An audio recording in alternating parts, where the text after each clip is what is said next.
দক্ষ আৰক্ষী বিষয়া মৰিগাঁৱৰ অতিৰিক্ত আৰক্ষী অধীক্ষক সমীৰণ বৈশ্যৰ পত্নীৰ অকাল বিয়োগ হৃদক্ৰিয়া বন্ধ হৈ মৃত্যু হয় ভাস্বতী হাজৰিকা বৈশ্যৰ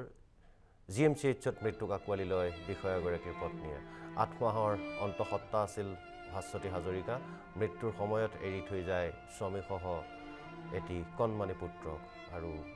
সমীৰণ বৈশ্য প্ৰাক্তন ছাত্ৰ নেতা কটন কলেজৰ এসময়ত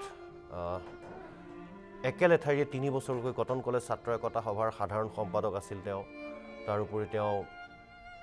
সদৌ অসম ছাত্ৰ সন্থাৰ প্ৰাক্তন সহকাৰী সম্পাদক আছিল তাৰ পিছত আজিৰ পৰা প্ৰায় 10-12 বছৰ পূৰ্বে তেওঁ আসাম পুলিচ সাৰ্ভিসলৈ নিৰ্বাচিত হৈছিল তাৰ পিছত কেইবাটাও স্থানত উপ আৰক্ষী অধীক্ষক ডিএসপি হিচাপে সফলতাৰে কৰ্ম সম্পাদন কৰি প্ৰায় 2 বছৰ পূৰ্বে মৰিগাঁৱত অতিৰিক্ত আৰক্ষী অধীক্ষক অপৰাধ শাখাৰ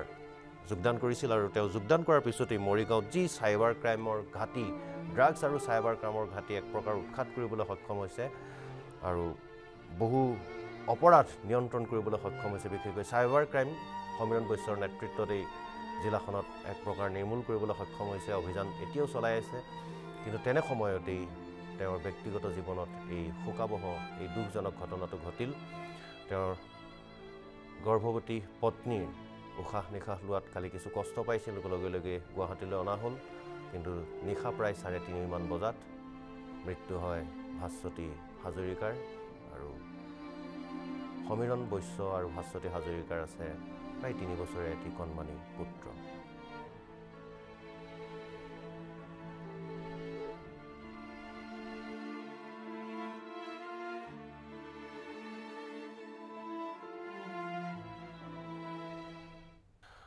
দক্ষ আৰক্ষী বিষয়া মৰিগাঁৱৰ অতিৰিক্ত আৰক্ষী অধীক্ষক সমীৰণ বৈশ্যৰ পত্নীৰ অকাল বিয়োগ হৃদক্ৰিয়া বন্ধ হৈ মৃত্যু হয় ভাস্বতী হাজৰিকা বৈশ্যৰ জিএমচিএইচত মৃত্যুক আঁকোৱালি লয় বিষয়াগৰাকীৰ পত্নীয়ে 8 মাহৰ অন্তঃসত্ত্বা আছিল ভাস্বতী হাজৰিকা মৃত্যুৰ সময়ত এৰি থৈ যায় স্বামীসহ এটি কণমানি পুত্ৰক আৰু সমীৰণ বৈশ্য প্ৰাক্তন ছাত্ৰ নেতা কটন কলেজৰ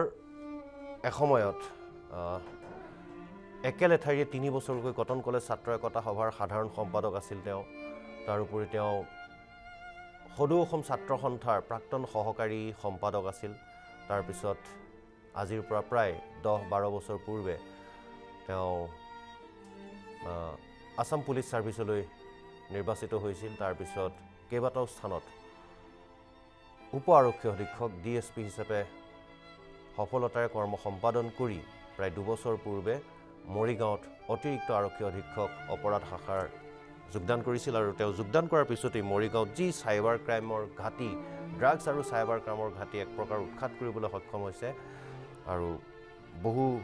অপৰাধ নিয়ন্ত্ৰণ কৰিবলৈ সক্ষম হৈছে বিশেষকৈ সাইবাৰ ক্ৰাইম সমীৰণ বৈশ্যৰ নেতৃত্বত এই জিলাখনত এক প্ৰকাৰ নিৰ্মূল কৰিবলৈ সক্ষম হৈছে অভিযান এতিয়াও চলাই আছে কিন্তু তেনে সময়তেই তেওঁৰ ব্যক্তিগত জীৱনত এই শোকাবহ এই দুখজনক ঘটনাটো ঘটিল তেওঁৰ গৰ্ভৱতী পত্নীৰ উশাহ নিশাহ লোৱাত কালি কিছু কষ্ট পাইছিল লগে লগে গুৱাহাটীলৈ অনা হ'ল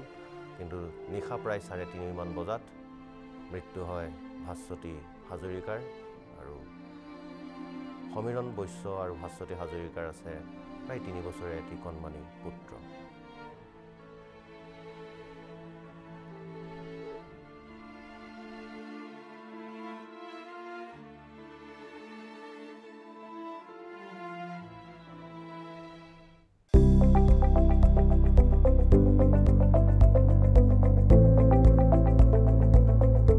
NB নিউজ সহজ সৰল ভাষাত নৱভাৰতৰ কথা